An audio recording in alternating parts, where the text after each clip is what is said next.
नमस्कार मित्रांनो, बघा आम्ही चाललोय जस्ट आता आम्ही चाललोय आळंदीला. पालखी मी चाललोय.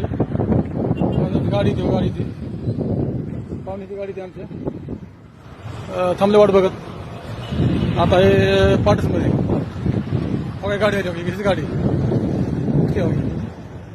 हा ही गाडी बघा गाडी. आता आम्ही चाललोय गाडीवर सरळ आळंदीला. डायरेक्ट पालखी सोहळा. माऊलींच्या पालखी मी चाललोय आम्ही. माऊलींना वाटे लावायचंय आणि आम्हाला पालखीचा आनंद घ्यायचा आहे आणि दर्शन घ्यायचंय माऊलींचं. चला आता करू प्रवास. पाणी पितोय. पाणी पिशील ना. चला मित्रांनो, बाय. लाईक करा.